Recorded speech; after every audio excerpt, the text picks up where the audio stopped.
Hiburan mendidik jiwa hanya yang terbaik di IKIM. Inspirasi Inforia Islami.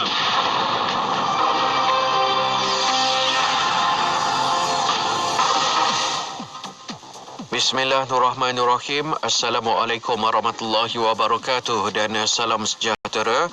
Bersama saya Ahmad Nazri Muhammad Yusof dalam berita IKIM. Kementerian Kesihatan Malaysia KKM menetapkan bahawa pesakit COVID-19 tahap 1 dan 2 menjalani rawatan serta kuarantin di rumah dengan pemantauan ketat oleh petugas kesihatan buka kuasa pada 1 Januari lepas. Sehubungan itu, Menteri Kesihatan Datuk Seri Dr. Adham Baba berkata, pasukan khas telah diwujudkan pada peringkat Pusat Kesiapsiagaan dan Tindak Cepat Krisis CPRC peringkat negeri dan daerah bagi memantau pesakit yang dirawat di rumah. Bagaimanapun, jelas belia pesakit yang bergejala akan dirawat di hospital serta menjalani proses pemantauan seperti biasa. Dalam pelaksanaan Perintah Kawalan Pergerakan PKP, Kumpulan Wang Simpanan Pekerja atau KWSP mengumumkan semua pejabat dan kaunternya di negeri-negeri yang melaksanakan PKP dan PKP bersyarat atau PKPB akan dibuka untuk janji temu sahaja. Dalam satu kenyataan, pihak KWSP menyatakan bahawa janji temu boleh dibuat menerusi janji temu online di laman sesawang www.kwsp.gov.my/janjitemu. Bagi urusan berkaitan iSINA pula, ahli boleh melayari iSINA online di laman sesawang www.isina.kwsp.gov.my bagi permohonan kategori 1 dan kategori 2, simakan status permohonan, soalan lazim serta panduan pengguna atau menghubungi talian hotline iSINA di talian 03 8922 4848 bagi pertanyaan umum. Perak menyasarkan kehadiran 5 juta pelancong domestik pada tahun ini sama seperti sasaran pada tahun lepas ekoran wabak COVID-19 yang masih menular ketika ini. Bagaimanapun, Esko Pelancongan Datuk Noli Ashilin Muhammad Razi mengakui agak sukar untuk mencapai sasaran itu, lebih-lebih lagi Perintah Kawalan Pergerakan PKP dilaksanakan di 6 buah negeri bermula pada hari ini. Sehubungan itu, ujar Datuk Noli Ashilin lagi, pihaknya akan melipat gandakan usaha promosi pelancongan di negeri Perak bagi menarik lebih ramai pelancong ke negeri itu selepas PKP berakhir nanti. Sekian saja berita IKIM untuk edisi 10 pagi ini. Berita seterusnya bakal ke udara pada pukul 12 tengah hari nanti. Assalamualaikum warahmatullahi wabarakatuh dan teruskan kesediaan anda bersama IKIM, Inspirasi Inforia Islami. Laporan berita tadi dari sumber bernama Kapsul Masa.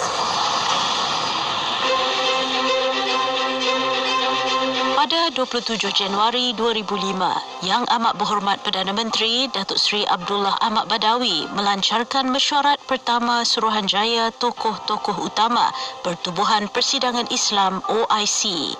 Seramai 50 orang tokoh mewakili negara-negara anggota menghadiri mesyuarat selama 3 hari. Mesyuarat bertujuan untuk menyediakan pelan tindakan bagi membolehkan umat Islam menghadapi cabaran abad ke-21. Malaysia sebagai pengerusi OIC membentangkan 3 kertas kerja, termasuk kertas kerja utama yang memperincikan pelan reformasi dan penyusunan semula struktur pertubuhan itu. Suruhanjaya Tokoh-Tokoh Kenamaan atau The Commission of Eminent Person diwujudkan bagi meningkatkan pemahaman umat Islam terhadap pemodenan dan mengesyorkan pembaharuan. Sesungguhnya, mesyuarat pertama Suruhanjaya Tokoh-Tokoh Kenamaan telah berjaya menggembleng idea dan pandangan bernas mengenai masa depan umat Islam mendepani cabaran abad ke-21 dan pertubuhan persidangan Islam. Petikan fakta ini disediakan oleh Seksyen Dokumentasi dan Penerbitan Arkib Negara Malaysia. Ya Latif, Ya Latif, Ya Latif, Ya Latif, Ya Latif, Ya Latif, Ya Latif, Ya Latif, Ya Latif, Ya يا لطيف يا فتاه يا عليم يا فتاح يا عليم يا فتاح يا عليم يا فتاح يا عليم يا لطيف يا لطيف يا لطيف يا لطيف. Selami ilmu untuk kehidupan kita seharian bersama Nur Hayati Paradi di Aspirasi 10.1. IKIM, Inspirasi Inforia Islami. Assalamualaikum warahmatullahi wabarakatuh. Dimulakan dengan lafaz suci Bismillahirrahmanirrahim. Selawat dan salam buat Rasul junjungan Nabi Muhammad sallallahu alaihi wasallam. Selamat pagi, salam aspirasi juga salam duha untuk semua sahabat pendengar IKIM, tak kiralah di mana jua anda berada saat ini. Alhamdulillah Allah rezekikan untuk kita bersama sekali lagi di ruang udara Radio Institut Kefahaman Islam Malaysia. Menerusi perkongsian aspirasi 10.1, 3 jam bersama dengan Yati. Alhamdulillah hari ini perkongsian kita telah pun kita mulakan hari kita dengan warna pagi sebentar tadi. Jadi, terima kasih kepada sahabat-sahabat tim Warna Pagi, pada Hazwan Shah dan juga Haji Sufian Amrin. Hari ini hari jadinya ulang tahun kelahiran sana halwa kepada Sufian Amrin. Moga-moga Allah kurniakan usia yang berkat dan juga Allah berkati segala usaha yang dilakukan dalam kehidupan, insya-Allah. Amin ya rabbal alamin. Baiklah, untuk bersama dengan sahabat pendengar, kita akan mulakan kejap lagi menerusi perkongsian kita. Kita bakal bersama dengan Ustaz Rusdi Ramli Al-Jauhari. Bakal kita mulakan dalam Rahmatan lil Alamin hari ini. Kita nak bercerita tentang rasional di sebalik kepribadian baginda Rasulullah sallallahu alaihi wasallam, dan kita nak fokus hari ini tentang gaya rambut yang menarik. Apa rasional di sebalik gaya rambut yang menarik itu? Maka kita kongsikan kejap lagi.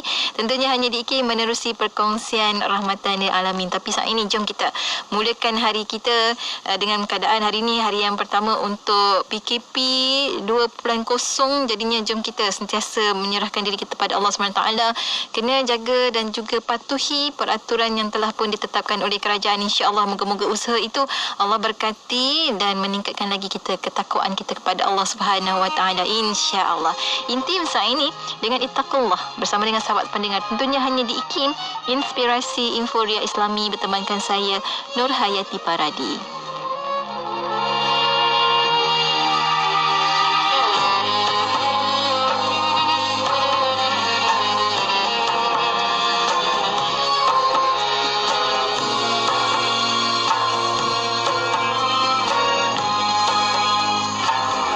Umpama meniti jalanan berduri, kau berhati-hati, bimbang dilukai, begitulah takwa pada yang kuasa. Kau berjaga-jaga agar tak dimurka. Ittaqullah, ittaqullah, bertakwalah kepada Allah.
bertakwalah kepada Allah. Ittaqullah, ittaqullah. Ada takwa sempurna jiwa.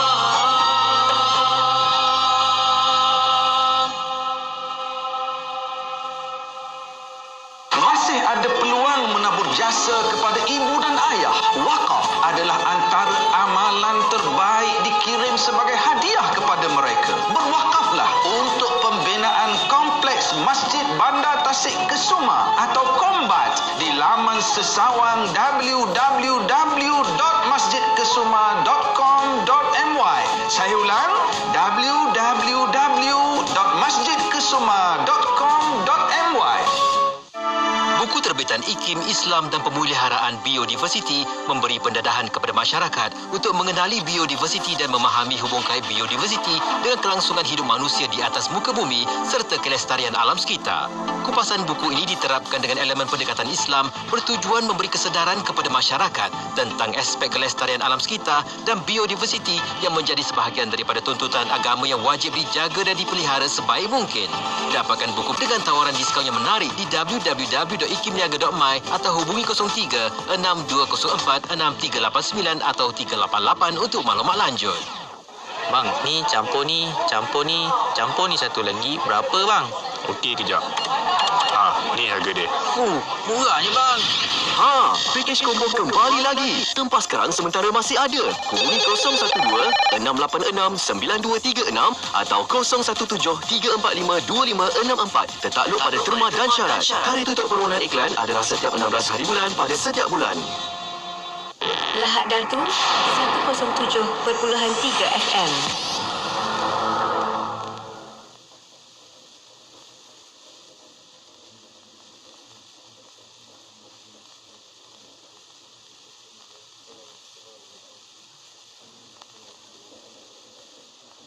Inspirasi Inforia Islami tentunya hanya di Radio Institut Kefahaman Islam Malaysia. Alhamdulillah waktu ini kita bersiaran untuk bersama dengan sahabat pendengar menerusi perkongsian pertama di Aspirasi edisi Rabu yang positif ini. Bakal kita bersama dengan perkongsian Rahmatan Lil Alamin dan bersedia di hujung talian untuk bersama dengan sahabat-sahabat. Kita ada Ustaz Rusdi Ramli Al-Jawahari saat ini. Assalamualaikum Ustaz. Waalaikumsalam warahmatullahi wabarakatuh. InsyaAllah selamat menempuh. Baik, Alhamdulillah Ustaz. Selamat menempuh PKP kedua Ustaz untuk kali ini. Alhamdulillah. Tapi apapun, PKP ke apapun, kita usaha kita untuk menyampaikan ilmu di Radio IKIM. Kita teruskan lagi bersama dengan Ustaz Rusdi untuk Rahmatan Lil Alamin. Dan kali ini kita nak bawakan perkongsian kita berkenaan dengan rasional gaya rambut yang menarik baginda Rasulullah SAW. Mungkin awalan ini Ustaz kita berikan sedikit mukadimah untuk pertemuan kita kali ini. Silakan Ustaz. Okey. A'udzubillahi minasyaitonirrajim. Bismillahirrahmanirrahim. Assalamualaikum warahmatullahi wabarakatuh. Innal hamdalillah nahmaduhu wa nasta'inu wa nastahdihi wa nastaghfiruh. Wa na'udzu billahi min shururi anfusina wa min sayyiati a'malina. Man yahdihillahu fala mudilla lahu wa may yudlil falan tajida lahu waliyyan murshida. Qad yashrah li sadri wa yassir li amri wahdul 'uqdatam min lisani yafqahu qawli. Fa amma ba'd. DJFU dan seluruh pendengar yang dirahmati oleh Allah Subhanahu Wa Taala sekalian, saya rasa saya harap kita punya siaran pada pagi ini berjalan lancar, insya-Allah tak ada gangguan. Tapi kalau ada gangguan dari sudut suara, para pendengar kita yang setia yang mengikuti kita di luar tu boleh insya-Allah komen di FB IKIM FM dan juga FB Ustaz Rusdi Ramli Al-Jawahari untuk kita tahu bagaimana kualitinya di luar sana, insya-Allah. Inilah antara kenapa tak suka PKP. Kan, kalau tak PKP kita boleh hadir ke konti dan tak ada masalah untuk kita bersiaran dan tak ada gangguan. Tapi inilah halangan yang kita patut hadapi. Dan yang paling penting sebenarnya kita kena tahu bahawa hikmah PKP yang dikuatkuasakan oleh pihak kerajaan sebenarnya bila kes yang tak boleh dibendung. Malam kita dikejutkan dengan fakta-fakta daripada Ketua Pengarah Kesihatan Tan Sri Nur Hisham. ICU 100% penuh, terpaksa gunakan bilik wad kecemasan dan juga banyak hospital-hospital di Malaysia ni ataupun negara kita ni hampir 70% penuh kan. Jadi nak-nak kita kena atur dan kita bincang dan kita kaji dari sudut rasional ataupun hikmah yang tersembunyi di sebalik PKP 2.0 insya-Allah. Yang kedua, mungkin kita selama ni mungkin agak sedikit culas ataupun sedikit lalai. Kita rasa kita dah bebas, tapi bila angka semalam adalah yang tertinggi 3,000 lebih, menunjukkan bahawa kita ni masih belum bebas.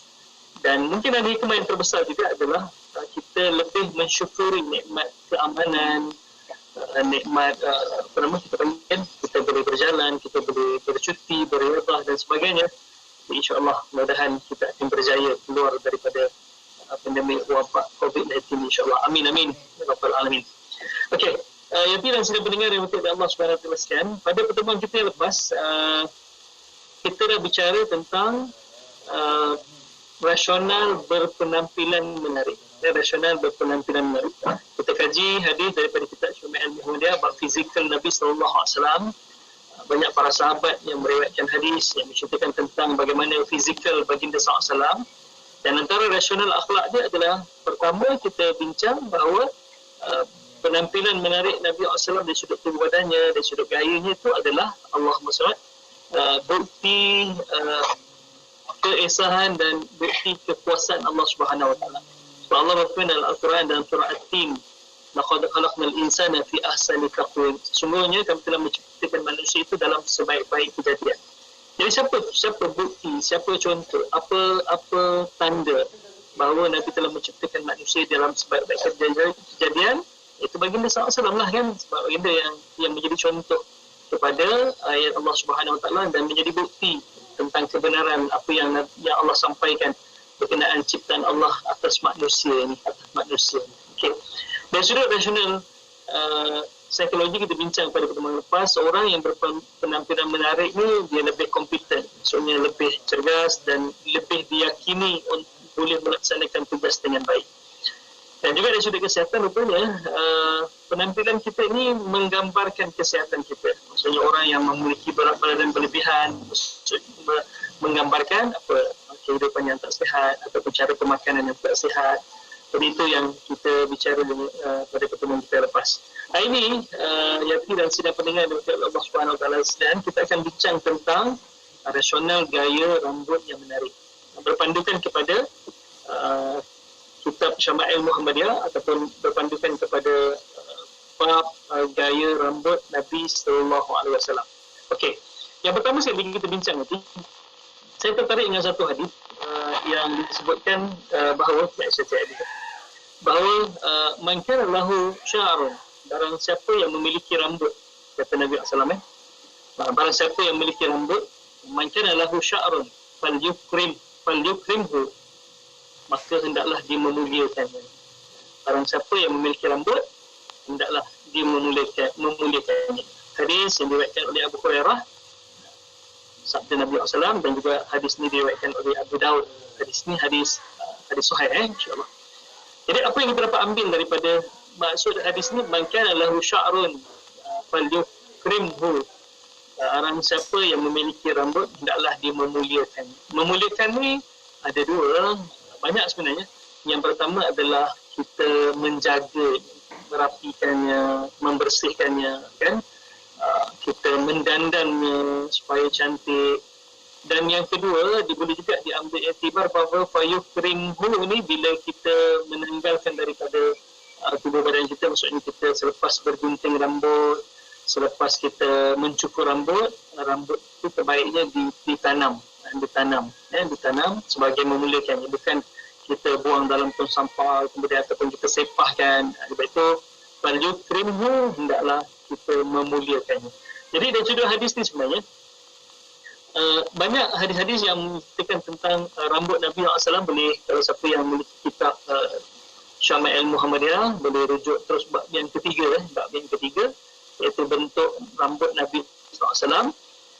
Anas bin Malik radhiyallahu an berkata, panjang rambut Nabi SAW mencecah hingga ke tengah-tengah dua cuping telinga Nabi SAW.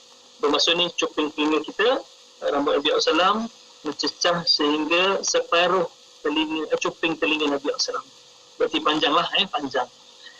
Sayyidina Aisyah radhiyallahu anha pula meriwayatkan tentang rambut Rasulullah SAW memiliki rambut yang lebat, tetapi tidak melepasi paras bahu dan juga bawah daripada aras cuping telinga. Jadi Nabi SAW memiliki rambut yang lebat dan panjang rambut Nabi SAW tidak melepasi bahu. Tidak melepasi bahu dan bahagian ini berada di bawah cuping telinga, maksudnya melebihi cuping telinga. Tetapi tidak melepasi paras bahu. Itu hadis yang disebut oleh Sayyidina Aisyah radhiyallahu anha. Okey. Seterusnya Allahumma salli ala sayyidina Muhammad. Kalau kita rujuk pula daripada Al-Bara' bin Azib radhiyallahu anhu. Kata Al-Bara', rambut Nabi SAW mencecah 2 cuping telinga Nabi SAW. Hadis yang lain daripada Qatadah, rambut Nabi SAW tidak terlalu kerinting sehingga susah untuk disikat dan tidaklah selalu lurus mengurai. Okay. Ada qil, ada pendapat mengatakan bahawa dari atas ke cuping telinga rambut Nabi tebal, manakala daripada cuping telinga ke bawah itu nipis. Jadi kita boleh gambarkanlah, maksudnya rambut Nabi SAW dia tebal bagi atas, tapi bila melepasi cuping telinga dia nipis. Dia bukan mengerbang macam rambut orang perempuan. Bukan mengerbang macam rambut orang perempuan. Okay, itu yang kita kena tahu insya-Allah. Okay. Allahumma salli ala sayyidina Muhammad. Okay.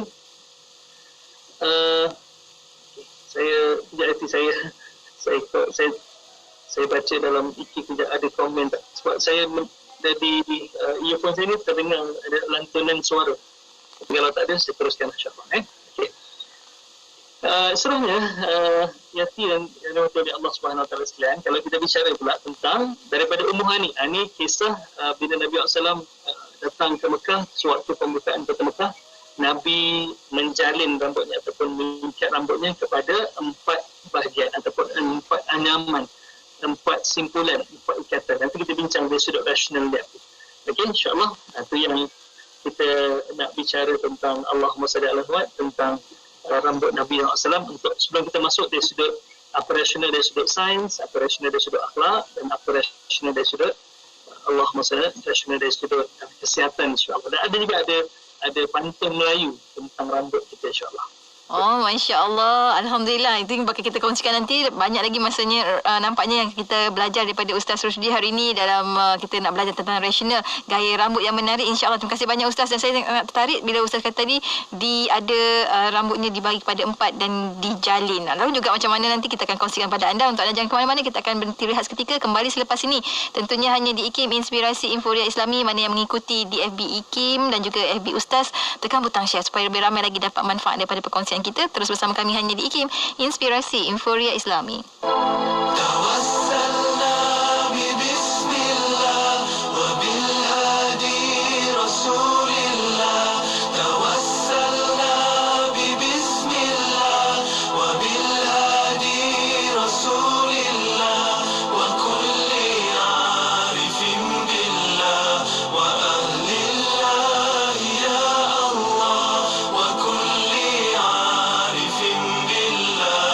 وأهل الله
Inspirasi Inforia Islami tentunya hanya di Radio Institut Kefahaman Islam Malaysia. Alhamdulillah kita kembali bersiaran menerusi rahmatan lil alamin bersama dengan Ustaz Rusdi Ramli Al-Jawahari. Pada hari ini membincangkan tentang gaya rambut yang menarik. Kita nak ikut contoh baginda Rasulullah sallallahu alaihi wasallam sebagai kata Ustaz tadi awalan tadi sebaik-baik kejadian manusia. Ini buktinya baginda Rasulullah sallallahu alaihi wasallam dari sudut akhlaknya, daripada sudut peribadinya, penampilannya dan sebagainya. Dan Ustaz katakan tadi diri kita dia melambangkan kesihatan juga. Nanti Ustaz akan kongsikan daripada rambut. Macam mana nak tahu orang tu sihat dengan rambut? Silakan Ustaz, kita sambung lagi perkongsian kita. Auzubillahi minasyaitanir rajim. Bismillahirrahmanirrahim. Allahumma salli ala sayyidina Muhammad wa ala ali sayyidina Muhammad. Okey, yang tu sebenarnya saya bila PKP ni, saya sepatutnya minggu ni saya berada di Ian Kedah, di Gurun, di Baling, di Bukit Bertajam dengan kuliah jemputan, kuliah ataupun ceramah jemputan. Tapi bila diumumkan PKP, segalanya terbatal, segalanya terpaksa ditangguhkan. Itulah sedih juga, tapi itulah hikmah terbesarnya adalah untuk keselamatan kita dan untuk kesihatan kita, insyaAllah. Menjaga keselamatan, menjaga kesihatan itu lebih utama sebenarnya, lebih utama. Okey. Bila kita bicara tentang Allahumma salli ala sayyidina Muhammad, rasional, ya, gaya rambut yang menarik, tadi pun kita bicara tentang rambut Nabi SAW kan. Okey. Tapi sebelum masuk tentang apa rasionalnya, saya nak kongsi sikit tentang bagaimana bentuk potongan rambut Nabi SAW. Bentuk potongan rambut Nabi SAW dia ada tiga. Yang pertama dipanggil limmah.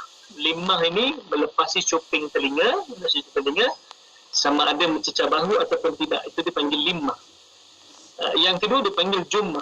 Jummah ni rambut panjang mencecah bahu. Rambut panjang mencecah bahu, tidak melepasi bahu. Nanti kita bincang kenapa tidak melepasi bahu, sebab ada rasionalnya kenapa Nabi SAW tidak membiarkan rambutnya melepasi bahu. Okey. Yang ketiga dipanggil wafrah. Wafrah ini adalah panjang melepasi telinga tetapi tidak menyentuh bahu. Tidak menyentuh bahu. Saya nak tinggalkan soalan. Mungkin di luar tertanya, ataupun sahabat pendengar kita tanya, ini rambut Nabi lelaki, rambut isteri Nabi, rambut orang perempuan macam mana pula bentuknya? Jom kita bincang nanti lepas ni bentuk rambut isteri Nabi sallallahu alaihi wasallam. Isteri Nabi sallallahu. Okey. Seterusnya, Nabi ni ada tiga keadaan rambut dia. Yang pertama, Nabi rambut pendek. Ini adalah kebiasaan, waktu-waktu kebiasaan Nabi SAW, rambut pendek. Macam rambut saya ni lah. Biasa pendek. Yang kedua, panjang. Rambut Nabi panjang sehingga menyentuh bahu. Bila? Bila musim sejuk, pertama, sebab rasional sains, rambut ni menyerap haba. Jadi bila sejuk, dipanjangkan pada bahagian tengkuk tu untuk menutup tengkuk adalah untuk menyenangkan sejuk yang melampau. Sebab kalau kita berada dalam musim sejuk ni, perkara yang kita perlu jaga untuk kita perlu tutup supaya kita tak sejuk, yang pertama adalah telinga. Telinga. Yang kedua adalah leher. Leher. Yang ketiga adalah jari. Jari tangan kita ni. Yang keempat adalah kaki. Sebab itu bila musim sejuk kita akan pakai muffler ataupun rida tu untuk musim sejuk. Yang kedua, bila musim sejuk kita kena pakai sarung tangan sebab daripada ujung-ujung jari ni dia mudah untuk masuk sejuk dan kita akan rasa sejuk yang melampau. Kemudian telinga, yang sifatnya fix ni, telinga kita kena tutup supaya sejuk ni mudah masuk pada bahagian telinga ni, maksudnya kita akan rasa sejuk yang melampau. Dan keempat, kaki. Jadi tengkuk ni juga merupakan tempat yang paling sejuk. Sebab tu bila musim sejuk ditutup. Selain daripada Nabi mengenakan rida, iaitu kain serban yang tidak dililit pada kepala, yang hanya diletakkan pada tengkuk dan bahu Nabi SAW untuk mengelakkan sejuk. Yang kedua adalah rambut yang panjang. Rambut yang panjang yang mencecah bahu. Tujuan yang pertama adalah untuk menutup Allahumma tengkuk daripada kesejukan. Kerana Allahumma SWT rambut ni dia menyerap haba. Dia menyerap haba. Okey. Yang seterusnya, yang ketiga, Nabi pernah botak. cukur habis. Orang Jepun kata cukur rata. Jepun yang tak ada dalam kamus Jepun cukur rata, cukur habis. Jadi Allah SWT ketika melakukan tahlul, ketika melakukan tahlul. Jadi Nabi SAW botak hanya ketika melakukan tahlul sahaja. Tahlul. Okay, ada 3 bentuk rambut Nabi SAW, pendek pada kebiasaannya, panjang ketika musim sejuk, dan peperangan. Kita akan perincikan dari sudut rational science, psikologi, kenapa berperang rambut panjang, dan ketiga botak. Dan ada kaitan juga kita berhenti daripada sebelum tadi tentang yang saya sebut bahawa daripada Ummu Hani menyebutkan bahawa dalam pembukaan kota Mekah, Nabi datang ke rumah Ummu Hani di Mekah tersebut dalam keadaan rambut Nabi dijalin ataupun diikat kepada 4 bahagian. Okay, 4 bahagian. Secara tak langsungnya adalah kenapa diikat, rupanya mengikat rambut ni adalah salah satu cara untuk mengelakkan rambut ini daripada kotor ataupun terdedah kepada kotoran, supaya itu diikat, supaya itu diikat. Disebut dalam sini bahawa kerana menjaga rambut daripada kotoran, kerana musafir jauh, itu insya-Allah. Dan bagaimana pula cara Nabi menyikat rambut, nanti kita akan bincang tentang bagaimana Nabi menyikat rambut dalam bab yang lain. Tentunya cara kita menyikat rambut ni dia ada rasional dia, ada rasional dia. Okey, saya nak kongsi pada semua insya-Allah tentang rasional dari sudut sains, rasional dari sudut sains. Mana yang lebih baik? Rambut panjang ke rambut pendek? Mana yang lebih baik? Rambut panjang ke rambut pendek? Pertama sekali adalah disebut dari sudut sains bahawa rambut pendek lebih sihat berbanding rambut panjang. Okay, rambut pendek menunjukkan rambut yang paling dekat dengan akar rambut. Jadi rambut yang baru, rambut pendek ni rambut yang baru dan sihat.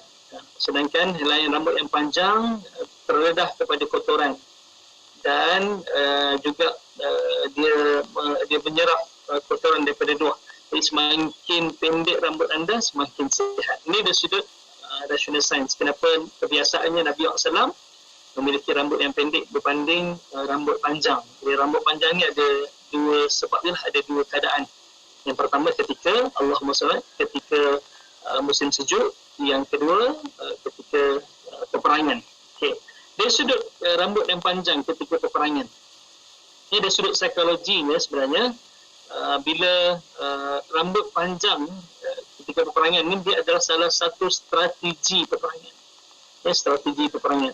Kalau semua berambut panjang sehingga mencecah bahu ni, tentera musuh akan gerun sebab disangka bahawa yang berperang dengan mereka ini adalah golongan-golongan anak muda. Golongan-golongan anak muda. Sebab itu antara kenapa strateginya Allahumma salli alaihi wasallam Nabi memiliki ataupun Nabi membela rambut panjang ketika peperangan, sebab peperangan itu adalah tipu daya.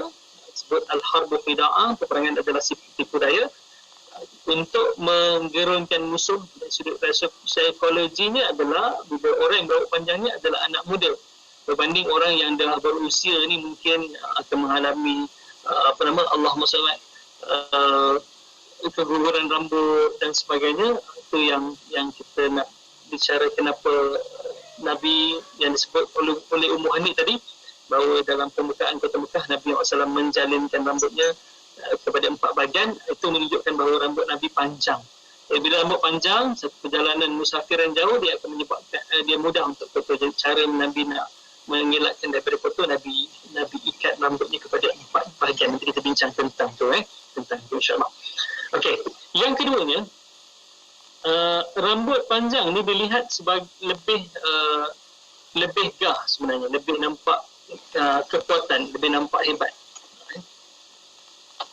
Okey, lebih nampak hebat, itu disebut. Sebab itu ada pantun Melayu yang sempat saya buat kajian nanti, menarik pantun ni. Apa guna kepuk di ladang kalau tidak berisi padi? Apa guna berambut panjang kalau tidak berani mati? Semula, apa guna kepuk di ladang kalau tidak berisi padi? Apa guna berambut panjang kalau tidak berani mati?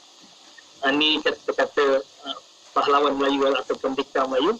Sebab itu kalau kita lihat pendekar Melayu juga berambut panjang dan rambut panjangnya juga tidak melepasi bahu, kan? Sebab itu saya bila buat kajian tentang sunnah Nabi SAW dan peninggal yang dirahmati oleh Allah Subhanahu Wa Taala sekalian, banyak yang kita boleh kaitkan dengan Melayu, dengan adat Melayu. Rupanya masyarakat Melayu kita ni adalah masyarakat yang berpegang kuat kepada sunnah sebenarnya, berpegang kuat kepada sunnah. Allah Alam lah, zaman sekarang ni mungkin dah terhakis sedikit demi sedikit. Tapi kalau kita lihat orang-orang dulu kan, orang-orang lama, mereka masih kuat lagi mengamalkan sunnah. Kalau tak percaya pun tengok cerita Semerah Padi lah kan. Semerah Padi. Bagaimana undang-undang Islam dijalankan ketika dalam filem Semerah Padi dan sebagainya kan. Jadi kita pernah bicara tentang Nabi SAW bila dia berperang, dia pakai serban. Dia diberitakan Nabi memakai serban ketika peperangan. Secara logik akal kita, adakah dia tidak menyusahkan Nabi SAW sebab serban yang lilit pada bahagian kepala itu akan terburai, kan akan menyukarkan kita nak berperang pakai menggunakan serban. Rupanya satu kajian bahawa kain yang dililit, kita bicara dah kain yang dililit, yang digulung, dia tidak akan mampu diputuskan oleh pedang yang tajam dengan cara menetak. Dia hanya boleh diputuskan dengan cara menghiris kain tersebut barulah putus. Tapi setajam mana mata pedang, kalau ditetak ditetak pada gulungan kain itu, setajam mana pun mata pedang tak mampu untuk memutuskan kain tersebut. Jadi kenapa Nabi SAW dia berperang menggunakan serban, sebenarnya Allahumma salli ala sayyidina untuk mengelakkan kepala daripada tercedera, bagi protection lah. Yang kedua, kalau kita lihat undang-undang Jabatan Pengangkutan Jalan kan, bagi mereka yang terlibat dengan agama dan bagi mereka yang beragama Sikh kan, mereka dibenarkan untuk tidak pakai topi keledar ataupun helmet. Maksudnya serban tu dibenarkan di atas jalan raya. Kenapa? Rupanya kain yang dililit bila letak pada bahagian kepala ni, dia menyerap hentakan. Sebab ialah kain yang tebal digulung dan menyerap hentakan. Dan kalau kita lihat pendekar Melayu kita, tanjak itu adalah kain yang dililit, yang diletak pada bahagian kepala, itu adalah nisbah kepada serban sebenarnya. Nisbah kepada serban. Dan menariknya, tanjak pula sebenarnya singkatan daripada bahasa Melayu adalah tanah yang dipijak. Tanjak adalah tanah yang dipijak. Maksudnya mereka berjuang kerana agama bangsa dan negara mereka. So itu dia penjaga. Dan kalau kita lihat pendek mereka memang rambut panjang. Rambut panjang ni dari sudut psikologi, pertama dia lihat sebagai anak muda. Yang kedua, Allahumma salli ala Muhammad, dia menunjukkan suatu kehebatan, suatu simbol keberanian. Sebab itu kalau tak adalah pantun tadi tu kan, apa guna tepuk di ladang kalau tidak berisi padi. Tepuk ni tempat menyimpan padi lah kan. Apa guna berambut panjang kalau takut mati kan, takut mati. Jadi punya rambut panjang ni simbol keberanian dari sudut psikologi. Jadi insyaAllah. Okey. Dari sudut Allahumma salli ala Muhammad, kita bincang. Okay. Dari sudut rasional sains pula, rambut ni menggambarkan kesihatan kita. Bagaimana yang disebut tadi lah. Rambut menggambarkan kesihatan kita. Bermaksud rambut akan menyerap nutrien yang baik untuk otak. Rambut anda secara semula jadi mendapat fosforus, kalsium dan vitamin D ketika tumbuh dengan panjang penuh. Nutrien masuki badan melalui 2 tiub di atas otak kita. Ini menjadikan memori anda lebih cekap dan juga memberi anda kekuatan fizikal dan stamina yang lebih. Jadi rupanya rambut ni dia penting untuk kita, penting untuk kita. Selain dia menyerap haba untuk memanaskan tubuh badan kita, yang kedua adalah Allahumma salli ala sayyidina Muhammad, dia dapat menyerap nutrien yang baik untuk otak. Jadi ini juga sebenarnya. Yang kedua, kalau kita memiliki rambut yang cantik, rambut yang terurus, rambut yang baik, itu menggambarkan kepada kita bahawa kita adalah seorang yang sangat disiplin dari sudut menjaga dan merapikan rambut. Itu yang kita nak bicara tentang itu. Jadi insyaAllah kita sambung lagi selepas ini. Alhamdulillah. Terima kasih banyak Ustaz. Dan saya terbaca satu fakta bila kata tentang rambut yang pendek. Nah, bila rambut pendek, dia akan lebih mudah untuk memfokuskan nutrisi yang tak perlu nak banyak pada rambut. Jadinya nanti nutrisi itu boleh digunakan untuk bahagian yang lain. Masya Allah. Dan kita akan kongsikan banyak lagi macam Ustaz katakan tadi. Dan kita akan dengar lagi tentang rambut isteri-isteri baginda Rasulullah SAW. Pastinya mengujakan untuk sahabat-sahabat kita yang wanita, juga lelaki nak tengok isteri bagaimana. Dan insyaAllah kita akan kongsikan lepas kita berhenti rehat seketika. Untuk anda jangan ke mana-mana, teruskan kesetiaan bersama kami. Tentunya hanya di IKIM, Inspirasi Inforia Islami. Bila kita bercakap tentang manusia, kita kena ingat, kita hendaklah fokus kepada insan itu dalam aspek yang rohnya. Sebab hari ini dalam dunia hari ini, kekalutan hari ini yang kita banyak. Intipati agama itu adalah sesuatu yang baik. Jadi seharusnya kalaulah ada kepelbagaian pun, kepelbagaian itu harus ditangani dengan harmoni. Mengungkap persoalan kefahaman Islam dalam kehidupan. Anda mahukan lebih pencerahan? Tanyalah kami dalam Fas'aluna setiap hari Rabu jam 5.10 petang. Fas'aluna, tanyalah kami. Semestinya di IKIM, Inspirasi Inforia Islami. Inspirasi Inforia Islami tentunya hanya di IKIM. Kita kembali bersiaran menerusi Rahmatan lil Alamin. Menarik hari ini perbincangan kita berkenaan dengan rasional gaya rambut yang menarik baginda Rasulullah SAW bersama dengan Ustaz Rusdi Ramli Al-Jawahari. Kita sambung lagi Ustaz. Tak sabar sahabat-sahabat kita nak tahu lebih lanjut lagi berkenaan dengan ini. Silakan Ustaz. Okey. Auzubillahi minasyaitonirrajim. Bismillahirrahmanirrahim. Allahumma salli ala sayyidina Muhammad wa ala ali sayyidina Muhammad. Okey. Jadi soalan yang saya lontarkan di awal tadi, bagaimana bentuk rambut isteri-isteri Nabi SAW. Okey. Disebut dalam satu hadis daripada Abu Salamah bin Abdul Rahman radhiyallahu an bahawa dia menyatakan bahawa kana azwaju Rasulillah sallallahu alaihi wasallam ya'khuzna min ru'usihinna hatta takuna kalwafrah. Tadi wafrah macam mana kita bincang tadi? Okey, wafrah tadi, maksudnya daripada Abu Salamah bin Abdul Rahman radhiyallahu anhu menyebutkan bahawa dia menyatakan bahawa para isteri Nabi SAW dia menipiskan sedikit rambut di kepala mereka sehingga menjadi seperti wafrah. Wafrah ni adalah rambut yang panjang melepasi telinga tetapi tidak menyentuh bahu. Rambut yang panjang melepasi telinga tapi tidak menyentuh bahu. Itu rambut isteri Nabi SAW berdasarkan kepada hadis yang disebut oleh Abu Salamah. Abu Salamah. Itulah. Dan hadis ini disokong juga dengan ketika mana Nabi SAW mandi bersama Aisyah radhiyallahu anha. Mandi bersama Aisyah radhiyallahu anha. Okey. Dia menceritakan bahawa rambut Nabi SAW panjang, menghurai tapi tidak menyentuh bahu.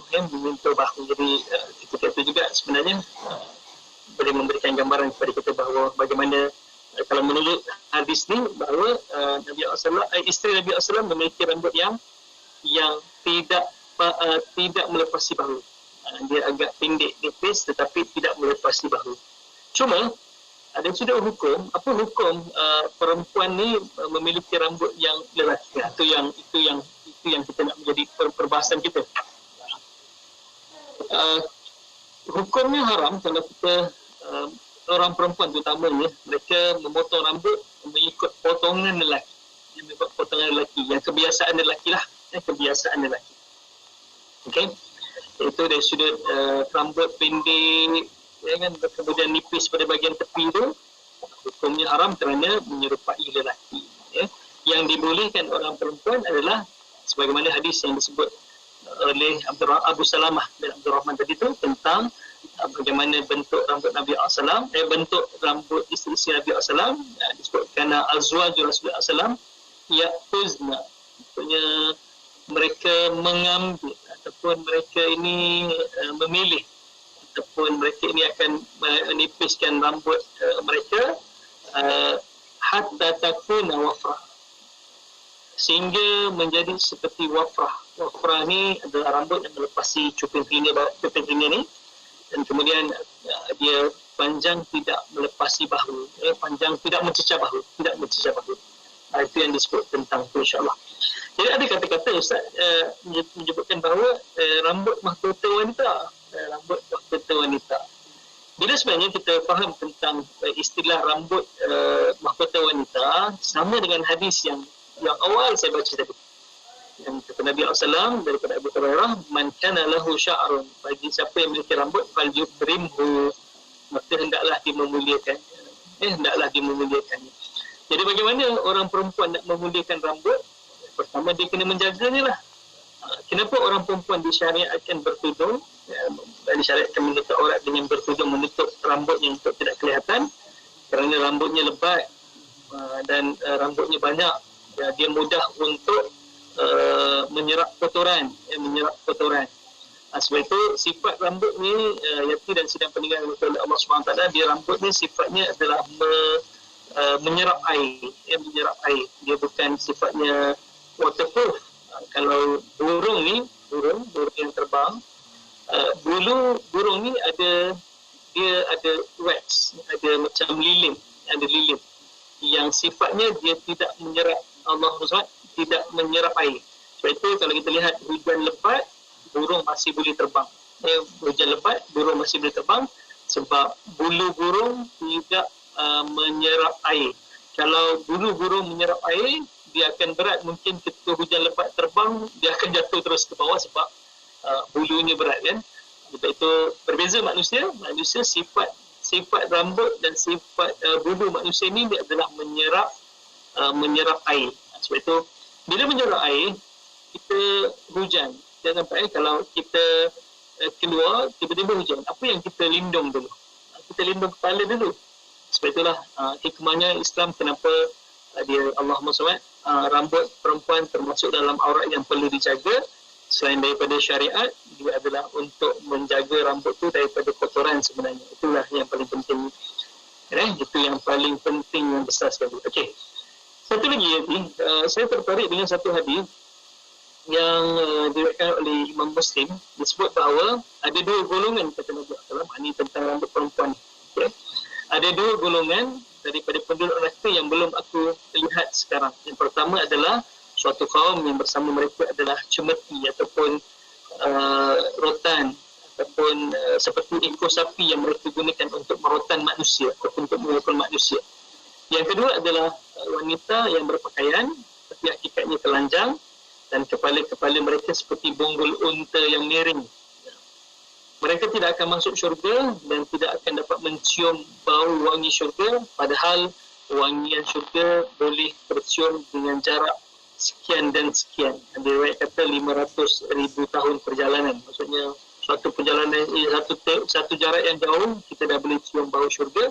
Termasuk orang yang melakukan perbuatan yang di atas tadi tu, maksudnya mereka ni haram untuk masuk syurga. Mencium bau syurga pun tidak dibenarkan, lagilah untuk masuk syurga. Jadi kepala-kepala mereka seperti bonggol unta. Bonggol unta. Kenapa? Apa hikmahnya? Apa rahsianya? Kenapa Nabi SAW melarang orang perempuan ni memiliki rambut yang panjang, kemudian disimpul, dijadikan sanggul sehingga seumpama macam bonggol unta. Yang pertama sekali dari sudut akhlaknya ialah kita manusia. Jadi dari sudut penampilan kita adalah kena penampilan yang menarik sebenarnya.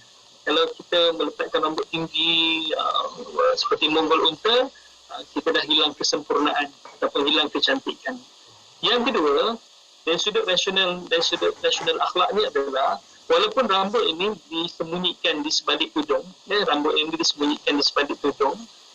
sebenarnya masih boleh memberikan gambaran kepada lelaki ajnabi di luar sana tentang rambut orang perempuan.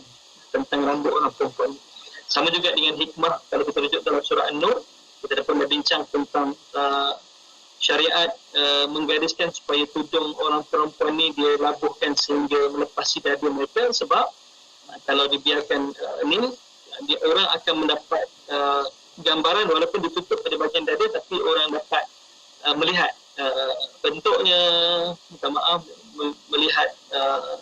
maaf saya sebut kata ibu-ibu di luar sana, mungkin melihat saiz-nya. Jadi walaupun ditutup tapi dengan kain, kenapa Islam mengarahkan orang perempuan ni melabuhkan tudungnya melepasi dada? Tujuannya itu supaya orang lelaki ajnabi di luar sana tidak dapat membuat tafsiran tentang apa yang ditutup. Sama juga rambut bila disanggul dan dia sehingga berbunggul unta sebagaimana disebut oleh Nabi SAW, memberikan gambaran kepada orang lelaki di luar sana bahawa rambut orang ni panjang. Ya, rambut perempuan ni panjang. Walaupun ditutup tetapi dapat gambaran, orang dapat mentafsirkan tentang rambut perempuan tu. Itu yang disebut tentang rambut perempuan. Jadi terbaiknya perempuan ni rambutnya adalah mengikut rambut isteri Nabi SAW, taklah lalu pendek sehingga rambut lelaki kan, tapi dia panjang tetapi tidak mencecah ke atas bahu. Jadi dari sudut kemudahan ni pertama sekali adalah rambut yang panjang sebagaimana yang disebut tadi, dia mudah untuk menyerap kotoran. Jadi rambut yang sihat adalah rambut yang pendek. Rambut yang sihat adalah rambut yang pendek. Bagi lelaki pula, kenapa hikmahnya tidak boleh melepasi paras bahu? Sebab kalau melepasi paras bahu tu yang pertama adalah rambut orang perempuan. Jadi dia menyebabkan fitnah. Maksudnya Allah melaknat orang lelaki yang menyerupai wanita, orang wanita yang menyerupai lelaki. Jadi tak boleh orang lelaki melepasi rambutnya lepas daripada bahu, sebab itu adalah kebiasaan ataupun uruf kebiasaan orang perempuan pada masyarakatnya. Jadi kalau dia di belakang mungkin orang akan terpedaya ni lelaki ke perempuan. Dia pun sweet, tengok toleh berjanggut dan bermisai. Berjanggut bermisai kan. Jadi dia menimbulkan fitnah sebenarnya, menimbulkan fitnah. Okey, ada satu kisah. Satu lagi, dia menyukarkan bagi lelaki ni kenapa rambut paling panjang, sebab dia menyukarkan nanti untuk solat. Yang menyukarkan untuk solat. Rokok dia terpaksa angkat rambutnya, angkat rambut, dan setiap kali dia menyelak rambutnya untuk sujud, hukumnya makruh. Hukumnya makruh. Dan kalau panjang pula, dia tak dibenarkan untuk diikat ketika solat. Sebab ada hadis daripada Ibnu Abbas radhiyallahu an, suatu hari Ibnu Haris solat dalam keadaan dia rambut panjang, tidak melepasi bahu. Okey, kemudian diikat rambutnya ketika solat. Lalu Ibnu Abbas ketika itu yang memerhatikan Ibnu Haris sedang solat, dileraikan rambutnya, dibuka ikatan pada rambut Ibnu Haris yang sedang solat ketika itu. Setelah mana Ibnu Haris memberi salam, selesai solat, dia bertanya siapa yang membuka ikatan rambut tu. Lalu kata Ibnu Abbas, aku yang membuka ikatan rambutmu, kerana aku pernah mendengar Nabi SAW bersabda, barang siapa yang mengikat rambut ketika solat, sama seumpama dia solat dalam keadaan tangan yang terikat. Jadi kalau memiliki rambut yang panjang, kemudian solat, kan menyukarkan setiap kali dia nak sujud dia selak, sebab bila rambut menghalang daripada tempat sujud ni kan tak sah solatnya. Jadi setiap kali dia menyelak rambutnya kan hukumnya makruh. Dan tak boleh pula ikat rambut ketika solat, sebab kata Nabi SAW, siapa ikat rambut ketika solat seumpama dia solat dengan tangan yang berikat. Dengan tangan yang berikat. Itu yang kita nak bicara tentang Allahumma salli ala sayyidina tentang bagaimana bentuk rambut Nabi SAW, insya-Allah. Jadi orang lelaki boleh rambut panjang. Okey, boleh rambut panjang tetapi jangan melepasi bahu. Kerana pertama sekali dari sudut hukum menyerupai wanita itu adalah haram hukumnya, dan dari sudut uruf, dari sudut kebiasaan masyarakat, orang yang berambut panjang ni adalah perempuan. Jadi dia akan timbul fitnah dan sebagainya. Itu yang kita nak bicara tentang itu. Wallahu a'lam. Masya Allah, banyak Ustaz dapat hari ini. Rakan-rakan kita dah banyak dah tuliskan nota. Terima kasih banyak. Dan untuk rakan mendengar yang sedang mengikuti di FB IKIM FM ataupun FB Ustaz Rusdi Ramli Al-Jawhari, boleh tekan butang share supaya lebih ramai lagi dapat manfaat daripada perkongsian kita. Kita sampai hujung-hujung juga Ustaz. Kita baki 5 minit saja lagi. Mungkin di hujung ni Ustaz boleh berikan sedikit kesimpulan lah untuk pertemuan kita pada kali ini. Silakan Ustaz. Okey, yang saya tertarik dengan satu komen ataupun soalan daripada Allahumma salli daripada sahabat kita Mawaddah Azmi. Dia kata, Assalamualaikum Ustaz. Dia kata, kalau rambut perempuan ni gugur, boleh tak seorang tu membotakkan rambut? Okey. Dia membotakkan rambut bagi perempuan hukumnya haram lah, tidak dibenarkan. Tetapi dibenarkan kalau ada masalah kesihatan. Okey, ada masalah kesihatan. Sebenarnya hikmah kenapa kita bicara tentang bentuk rambut isteri Nabi SAW, rupanya ada satu kajian rambut wanita kalau pendek dia lebih kita panggil apa, tidak mudah untuk gugur. Dia lebih kuat berbanding rambut yang panjang. Jadi wanita yang memiliki rambut panjang ni dia akan mengalami satu masalah yang mudah untuk keguguran rambut berbanding pendek. Jadi kalau anda kata ada masalah rambut, kalau orang penyakit leukemia, dia terpaksa botakkan rambut dia, jadi hukumnya haruslah sebab ada masalah tertentu.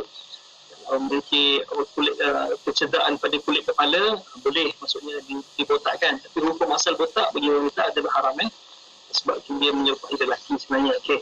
Yang kedua, Allahu Akbar, yang terbaiknya memendekkan rambut sebab rambut yang pendek ni dia tidak mudah gugur. Jadi yang masalah rambut ni ikutlah rambut Nabi SAW, rambut isteri Nabi SAW bagi orang perempuan. Jadi bagi orang lelaki boleh kena rambut panjang, tapi kena rapikan dan tidak ada masalah untuk ikat sebagaimana Nabi SAW yang disebut oleh Ummu Hani tadi dalam peperangan, selain daripada untuk menunjukkan kehebatan gah, Nabi juga berambut panjang untuk menutup tengkuk daripada kesejukan. Dan selain daripada itu, Nabi ini menjalin rambutnya kepada 4 bahagian, tapi tidak dibincangkan pada bahagian mana yang diikat tu. Hanya hadis ni saya pun dah rujuk pada sahabat-sahabat. Saya pun dah dulu ada mengikuti juga pengajian ni. Kami pun tidak bertanya kepada guru kami, dan guru kami pun tidak menerangkan kepada kami di mana sebenarnya jalinan rambut tu dibuat. Adakah di bahagian tengah, cuma disebut Nabi mengikat rambutnya pada 4 bahagian sebagai menunjukkan Nabi SAW seorang yang memuliakan rambut dari sudut menjaga rambut supaya tidak mengerbang, tidak kelihatan kusut masai yang tidak terurus. Sebab itu Nabi SAW memuliakan rambut. Bagaimana hadis yang kita bincangkan tentang itu. Allah Alam. Masya Allah, betapalah kita ni kena memuliakan rambut. Tadi Ustaz saya sebutkan, kalau orang Melayu dulu-dulu, ibu-ibu kita, nenek-nenek kita dulu, setiap kali sisir rambut yang lekat pada sikat itu akan diambil dan dikumpulkan. Satu masa nanti dia akan cuci bersih-bersih dan ditanam. Memuliakan rambut, Masya Allah. Apa-apa, terima kasih banyak Ustaz untuk perkongsian pada minggu ini. InsyaAllah minggu depan kita bakal kembali untuk perkongsian rasional lain pula, untuk sama-sama kita memartabatkan sunnah baginda Rasulullah SAW dalam kehidupan kita, dalam penampilan kita, insyaAllah. Terima kasih banyak Ustaz untuk pertemuan kali ini. Assalamualaikum Ustaz. Waalaikumsalam warahmatullahi wabarakatuh. Dan untuk anda rakan pendengar, teruskan kesetiaan bersama kami tentunya hanya di IKIM Inspirasi Inforia Islami.